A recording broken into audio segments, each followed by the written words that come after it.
ओम हरि ओम। सर्वे भवन्तु सुखिनः, सर्वे सन्तु निरामयाः, सर्वे भद्राणि पश्यन्तु मा कश्चित् दुःखभाग् भवेत्। सभी सुखी रहे, सभी निरोगी रहे, सबका कल्याण हो, इस सदिच्छा के साथ एक बार फिर आपके साथ समय के साथ साथ कुछ चीजें अपडेट होना जरूरी है, कुछ जानकारी या कुछ चीजें तो वीडियो एक बार फिर आपके साथ। जी हाँ, ये सीरीज एक विशेष विषय को लेकर के है। बहरहाल अभी 15 अप्रैल से करीब करीब 15 मई, बल्कि कह सकते हैं कि 31 मई 1 जून तक कुछ ग्रहों का परिवर्तन जबरदस्त हो रहा है। और उसी सिलसिले में आने वाले 16 मई के करीब शनि देव जो है मीन राशि में गोचर कर रहे हैं गुरुदेव की, और गुरुदेव की मीन राशि में शनि देव गोचर कर रहे हैं। लेकिन फिलहाल तो वो उनके अपने नक्षत्र में उत्तरा फाल्गुनी में कर रहे हैं। उसके बाद वह शिफ्ट हो जाएंगे रेवती नक्षत्र। जी हाँ, रेवती नक्षत्र होता है बुध का। यद्यपि ये बात सही है कि मीन राशि बुध की नीच राशि होती है, और फिलहाल कुछ समय तक बुध भी शनि के साथ थे। 5 या 6 मई करीब करीब बुध जो है मीन राशि से निकल के मेष में गए हैं, चल रहे थे, मेष में जा चुके हैं। मेष राशि में फिलहाल सूर्य भगवान भी है मेष नक्षत्र में, बुध भी प्रवेश कर चुके हैं, और साथ ही साथ में सूर्य की उच्च राशि है, और मंगल देवता भी 11 मई आज वो भी मेष राशि में प्रवेश कर चुके हैं। तो जो मीन राशि में ग्रहों का ताका लगा हुआ था, बुध का, शनि का, मंगल का, सूर्य का, वो जो बन रहा था वो धीरे धीरे समाप्त हो रहा है। लेकिन 31 मई को गुरुदेव बृहस्पति अपनी राशि जो वर्तमान मिथुन राशि है उससे निकल करके सीधे कर्क राशि में जा रहे हैं। कर्क राशि में प्रवेश कर रहे हैं, और वह उनकी अपनी उच्च राशि है। नक्षत्र भी पुनर्वसु होगा। बहरहाल मिथुन राशि में भी पुनर्वसु नक्षत्र होता है, लेकिन 3 चरण, चौथा चरण कर्क राशि में चले जाता है। तो कर्क राशि में जैसे ही प्रवेश करेंगे, राशि कर्क उच्च राशि और नक्षत्र उनका अपना पुनर्वसु नक्षत्र बहुत रहस्यमय नक्षत्र है, बहुत परिवर्तनकारी नक्षत्र है। जी हाँ, पुनर्वसु, फिर से वास कराना, रिकंस्ट्रक्शन करना, रीडेवलपमेंट करना, ये नक्षत्र की विशेषता पुनर्वसु की मिलती है।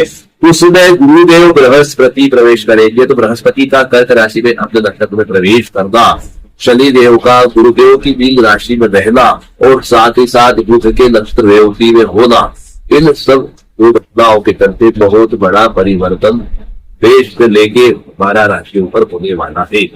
इन 12 राशियों पर होने वाले परिवर्तन को लेकर के ये वीडियो बनाया जा रहा है।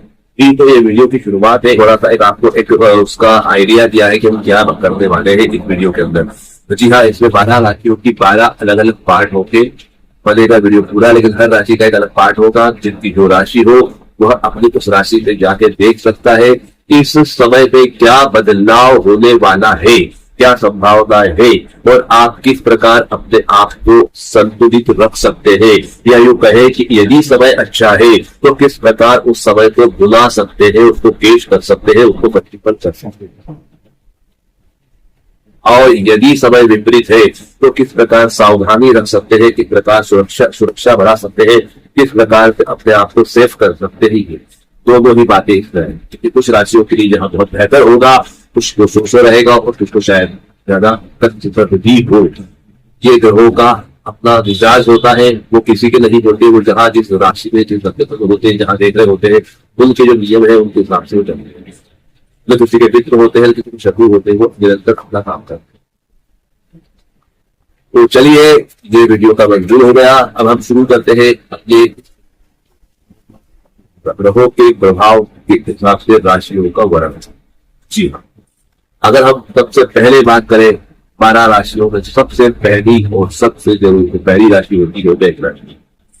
मेष राशि काल पुरुष कुंडली में भी होती है। काल पुरुष कुंडली में शनि का बड़ा महत्व है। क्यों है? क्योंकि शनि ही वह ग्रह है दशक का भी अधिपति है, एकादश का भी अधिपति है। मकर राशि में शनि की है, शुक्र राशि में शनि की है।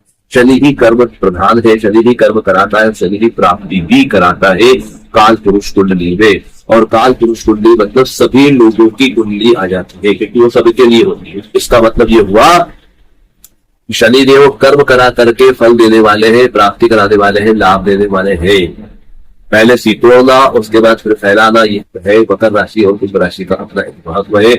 और वही मेष राशि के लिए क्या करेंगे वह देखते हैं, क्योंकि काल पुरुष कुंडली से गुरु की राशि बीज राशि 12वीं होती है, जो मोक्षदायी होती है, जो निवृत्ति की होती है, जो फ्री करने वाली होती है। 12वां भाव जहाँ खर्चे का होता है, जहाँ भोग का होता है, तैयार तुक का होता है, बाहरी क्षेत्रों का होता है, विदेशों का होता है, दादा दादी का होता है, और साथ साथ रिहाई का होता है, मुक्ति का होता है। जी हाँ, इसके कई अर्थों के साथ 12वां भाव होता है और मीन राशि 12वें भाव में काल पुरुष कुंडली में होती है।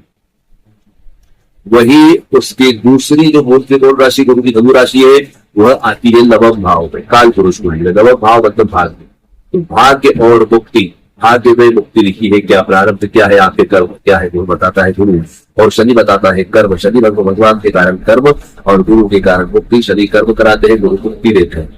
कहते हैं गुरु विद ज्ञान अधूरा, गुरु गोविंद बड़े काके लागू पाए, बलहरी गुरु आपके गोविंद जियो बताए। तो गुरु का महत्व, जी हाँ, बहुत ही महत्वपूर्ण ग्रह है। नौ ग्रहों के अंदर दोनों का अपना महत्व है, और यही दोनों ग्रहों की आपस की योग संयोग बन रहे हैं।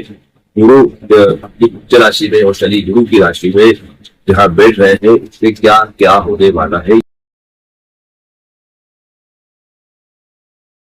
तो अब हम बात करते हैं तुला राशि की। तुला राशि के लिए, तुला राशि काल पुरुष कुंडली में सप्तम भाव में रहती है, मेष राशि में 7वें स्थान पर।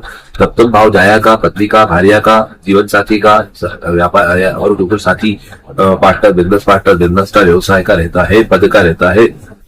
पद और पुरस्कार भी इस भाव से देखे जाते हैं। वही 7वें भाव में तुला राशि है। अब तुला राशि के लिए ये ग्रह योग कैसे बन रहे हैं देखते हैं।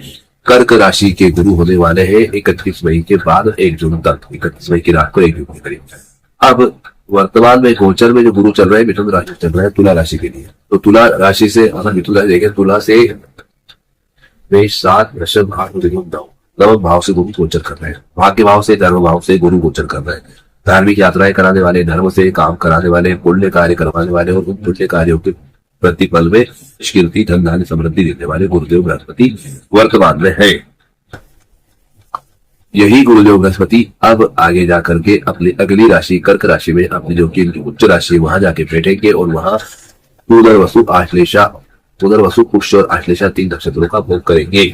इस दौरान कर्क राशि में गुरु रहेंगे उच्च के, जो कि तुला राशि वालों के लिए दशम भाव हो जाएगा। दशम भाव से गोचर करेंगे, मतलब पिता से, राज्य से, कर्म से। तो राज्य और कर्म से इनका जो है होगा, तरक्की होगी, प्रमोशन होंगे, ड्यू इंक्रीमेंट होंगे, जो पदोन्नति क्रमोन्नति बाकी वो होगी।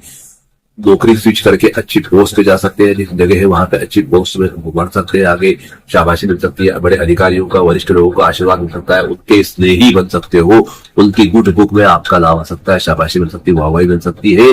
साथ ही साथ आपका बैंक बैलेंस बढ़ सकता है, इंक्रीमेंट हो सकता है, कुटुंब में वृद्धि हो सकती है, वंश वृद्धि हो सकती है। तो अगर आप प्लान कराए आपने बेबी का तो वो सक्सेस हो सकता है, या घर में किसी रिश्तेदार या भाई बहन छोटे या किसी की शादी हुई हो तो वहां संतान भी हो सकती है।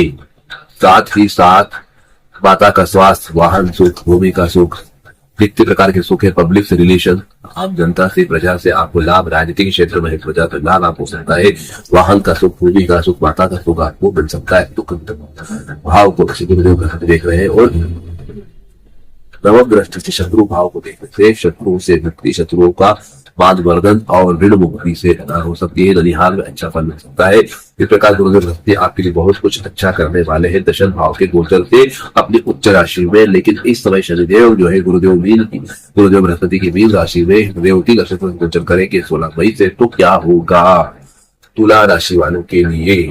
तुला राशि वालों के लिए तुला वृश्चिक धन मकर कुंभ, छठे भाव से शनि गोचर कर रहे हैं। छठा भाव रिपु ऋण शत्रु का होता है, आकस्मिक शत्रु का होता है, जहाँ धनदेव बैठे हैं और जहाँ पुत्र के नक्षत्र से गोचर कर रहे हैं। निश्चित तौर पे कहीं न कहीं ये समय कुछ विचित्र है। तो अगर हम थोड़ा सा व्यवस्थित विस्तार समझाएं तो ये समझ लीजिए कि ये पूर्व किए हुए कर्मों का फल भोगने का समय तुला राशि वालों के लिए है। वैसे तो 12 राशि वालों के लिए ही है, खासकर तुला राशि वालों, तुला राशि वालों के लिए इसलिए कह रहे हैं कि तुला राशि से शनिदेव की राशि, शनिदेव कर्म का फल देने वाले हैं, न्याय के देवता है, न्याय करने वाले हैं। तो तुला वृश्चिक धन मकर, मकर भाव चौथा भाव मकर राशि का और 5वां भाव कुंभ राशि का, बेलना से तोड़ना, तुला वृश्चिक धन मकर कुंभ।